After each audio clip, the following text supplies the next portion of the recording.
Next up on the open mic, we have a woman who will always be close to my heart as my fellow ensemble member in Sucker for Love. You may have seen her there. This is her second time on our open mic, Miss Jennifer Howe.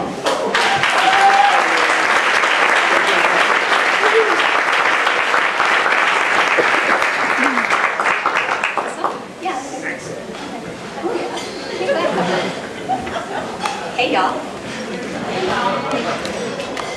There has always been a jewelry store right around the corner from the Maggie News in the Bradley Center.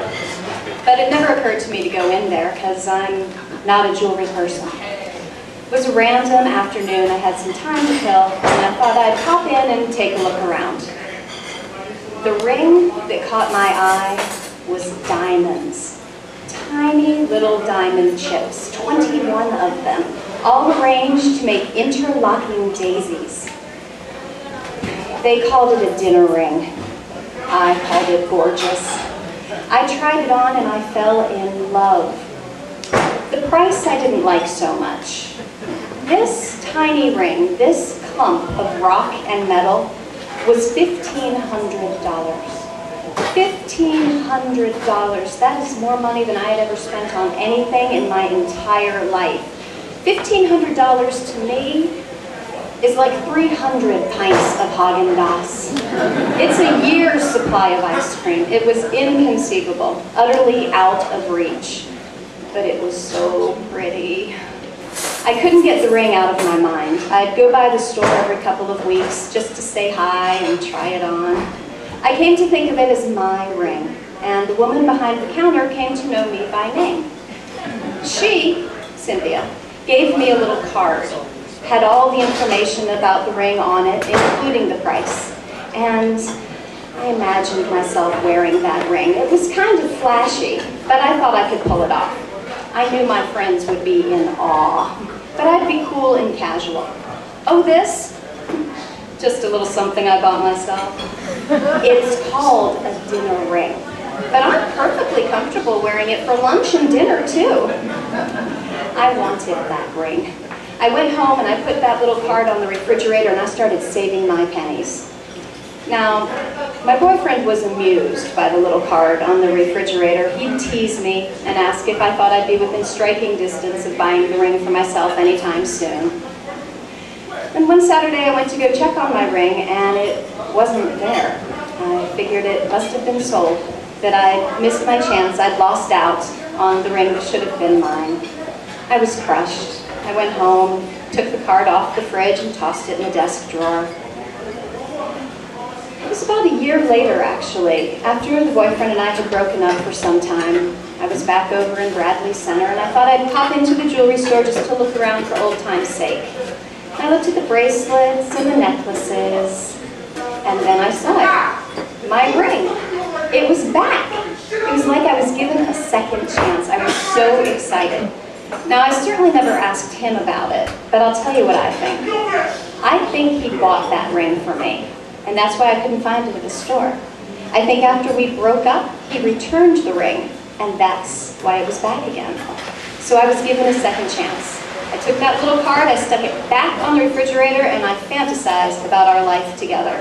Me, the self-sufficient, independent woman, and the ring, all bright and sparkly. I was about 3 months into a new boyfriend when, it was probably around February, sunny but cold day. I was all jacked up on sugar, and I started running my mouth. I told this poor innocent man that if he ever wanted to marry me, he was going to need to engage me first. And to be engaged, I was going to need a ring. And the only ring that would do would be a diamond dinner ring that looked like a bunch of daisies. He just laughed and told me to keep saving my money because he had seen the little card on the refrigerator. The next day he called me and asked what I was doing after work. He said, "Why don't you show me this ring you keep going on about?" So I met him in the parking lot at the Bradley Center, and I took him by the hand. I swept into that store like a true diva. I bellowed, "Cynthia, my ring, please." Cynthia looked down at the case in front of her, and then she scurried over to the next case.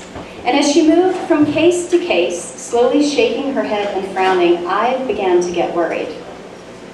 "Oh, Jennifer," she told me. "Jennifer, I am so sorry. That ring was sold. It was sold just this morning to a Mr. Howe." Oh, I see. I couldn't believe it. The ring had been sold. My ring was gone.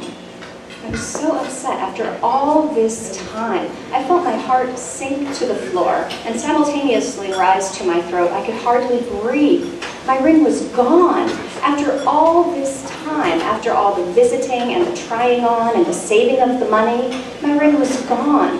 I couldn't believe it. It just wasn't fair. I had worked hard for that ring. It was supposed to be my ring. I deserved that ring. I had wanted that ring. And you know what? I never get anything I want. And how dare she sell my ring? And what did she say it was sold? Sold to a Mr. Howe. Wait a minute.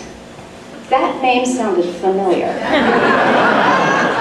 You could almost smell the smoke as the gears in my brain engaged, and I realized that Mr. Howe was the man standing beside me. I was completely scandalized, and I think in that moment I was channeling Elaine Bennis when my fist hit his chest. "Get out!" I screamed at him. I was completely undone. The world was falling apart. And he and Cynthia, now the co-conspirators, were laughing at me. It had been easy for him to describe the ring over the phone that morning, easy for her to recognize me, and they had planned the whole thing. Now, my emotions were shifting very quickly as I realized I was about to get the ring months ahead of schedule, and I was getting married too. I mean, clearly, this was going to be one of those jewelry store proposals, right? I tried to pull myself together. I wanted to look good for the candid photo that Cynthia was sure to snap at any moment. But you can imagine my confusion when we left the store empty-handed. We got in the cars and we each drove home. Days went by, neither one of us mentioned the ring or marriage proposals. I decided to keep my mouth shut. I didn't want to seem presumptuous or greedy. Sunrise, sunset, weeks went by, and nothing. It wasn't 2 months later that this clever, sneaky, romantic Mr. Howe put a velvet box in my Easter basket. He nestled it down amongst the pink and purple plastic eggs. And that is how I finally got the ring. And we did get married that September. That was years ago.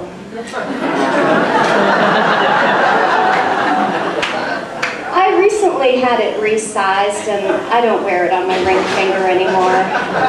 It was a little awkward a couple of weeks ago when I bumped into Mr. Howe, who is now my ex-husband. He looked at my hand and he said, "I see you kept the ring." "Oh, hon," I said, "it'll always be my ring." Thank you.